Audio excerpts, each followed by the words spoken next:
Hello! Welcome back. That is Aarti. Hi అండి. Sunday మళ్ళీ ఏంటా అనుకుంటున్నారా? బిర్యానీయే. కానీ బిర్యానీ లాంటి పలావ్ అనమాట. సో, అన్నీ ఒకలానే అనిపిస్తాయి. చిన్న చిన్న మార్పులు చేసుకుంటే మాత్రం ప్రతి ఒక్క ఫ్లేవర్ కూడా డిఫరెంట్‌గా ఉంటదనమాట. ఇదేంటి అంటే కొబ్బరి పాలతో తీసిన చికెన్ పలావ్ అనమాట.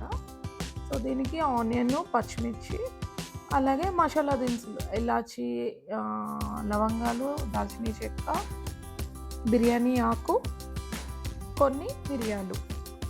సో ఇవన్నీ కూడా మామూలుగానే నేను చేసే బిర్యానీ ఏది కూడా ముద్దలు అవి వేయనండి.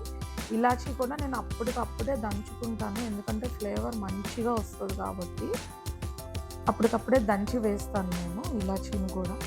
కొంచెం ఎక్కువ వేస్తాను నేను, ఎందుకంటే మంచి ఫ్లేవర్ బిర్యానీ మనం ఇక్కడ వండితే 3 ఫ్లాట్ల తర్వాత వాసన రావాలన్నమాట. అలాగే కొబ్బరి కూడా ముక్కలు కొట్టేసి కొంచెం వాటర్ వేసి మిక్సీ చేసి దాన్ని ఇలా స్ట్రెయిన్ చేస్తే పాలు వస్తాయి. ఇదేంటి అంటే మొత్తం అంతా కొబ్బరి పాలే వాడాలి అని లేదు, ఉంటే వాడచ్చు, ఇంకా బాగుంటుంది ఫ్లేవరు. బట్ నేను ఈరోజు 1.5 గ్లాస్ చేస్తున్నాను. దానికి 1:2 రేషియోలోనే వాటర్ ఎట్లయితే పోసుకుంటామో ఇవి కూడా మనం అలానే పోసుకోవాలి. నేను కూడా నేను తీసిన పాలలా కూడా ఒక 1 గ్లాస్ వచ్చింది అనమాట నాకు.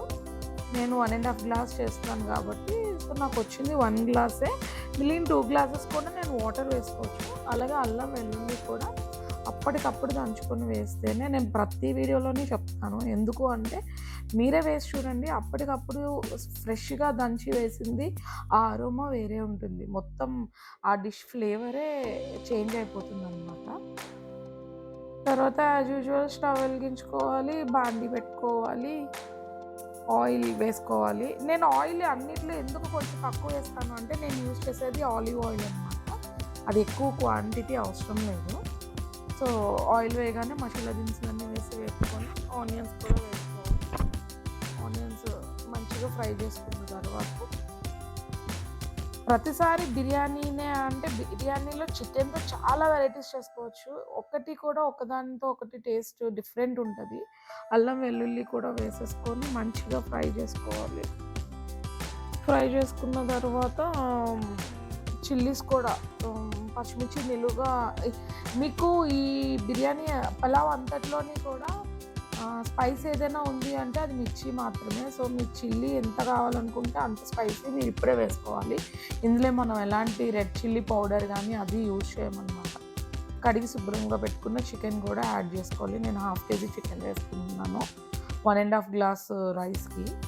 సో చికెన్ వేసుకున్న తర్వాత సాల్ట్ కూడా వేసుకొని మంచిగా ఆయిల్లో ఫ్రై చేసుకోవాలి. మనం ముందుగా వేసుకున్న మసాలా, అల్లం వెల్లుల్లి పేస్ట్, ఆనియన్, దాంట్లో ఇది కూడా చికెన్ కూడా వేసుకొని కొత్తిమీర వేసుకొని మంచిగా మీడియం సిమ్లో పెట్టుకొని మంచి ఫ్లేవర్ వస్తుంది మనకి ఫ్రై చేసేటప్పుడే. సో ఆ ఫ్లేవర్ వచ్చి మంచిగా కుక్ అయ్యేంత వరకు చికెన్ వేయించుతూనే ఉండాలి. పలావులన్నీ ఒకలానే అనిపిస్తాయి కానీ చిన్న చిన్న మార్పులు మీరు గమనించినట్టయితే ఇంట్లో నేను అంటే రెగ్యులర్గా మనం వేసే బిర్యానీలో కొన్ని వస్తువులు నేను వేయలేదు. పుదీనా అలాంటివి ఏవి వేయలేదు నేను. సో కడిగి పెట్టుకున్న రైస్ కూడా వేసేసి మంచిగా ఒక 5 మినిట్స్ ఆ రైస్ కూడా ఆ ఆయిల్లో, ఆ మసాలాల్లో అంతా ఫ్రై అయ్యేలా వేపుకొని దాని తర్వాత 1:2 రేషియో నేను 1.5 గ్లాస్ రైస్ పెట్టాను కాబట్టి 3 గ్లాసెస్ ఆఫ్ వాటర్. నాకు 1 గ్లాసు కోకోనట్ మిల్క్ వచ్చింది. మిగిలిన 2 గ్లాసెస్ కూడా నేను నార్మల్ వాటర్ మిక్స్ చేశాను. సో ఇప్పుడు అంతా సిద్ధమైన తర్వాత ఒకసారి టేస్ట్ చూసుకొని సరిపోయింది, సాల్ట్ అన్నీ చూసుకుంటే మూత పెట్టుకొని కాసేపు హైలోనే ఉంచుకున్న తర్వాత ఇలా కొంచెం దగ్గరగా అవుతుంది. అప్పుడు సిమ్లో పెట్టేసి దమ్ ఇచ్చేయాలి. దాని తర్వాత ఇగో ఇట్లా ఒక 10 మినిట్స్ తర్వాత ఇలా ఉంటుంది. ఇప్పుడు కూడా ఫుల్ సిమ్లో పెట్టేసి ఆవిరి బయటకు పోకుండా మీద ఏదైనా గట్టిగా ఉన్నది పెట్టుకుంటే రెడీ అయిపోయింది. నేను కలర్స్ అవి ఏవి యూజ్ చేయనండి. అంతే న్యాచురల్గా నేను ఇంట్లో ఎలా ఉంటానో అది మాత్రమే నేను తీసి పెట్టుకున్నాను. కలరింగ్ కోసం అని ఎడిటింగ్ చేసి నేను అదేం చేయట్లేదు. మేబీ మీకు కలర్ఫుల్గా కనిపించట్లేదేమో, అది నాకు తెలియదు. సో నేను ఇంట్లో ఎలా అయితే చేస్తున్నానో అలానే చేస్తున్నాను. మీరు కూడా ఒకసారి ట్రై చేయండి, చాలా టేస్టీగా అయితే ఉంటుంది. Bye bye.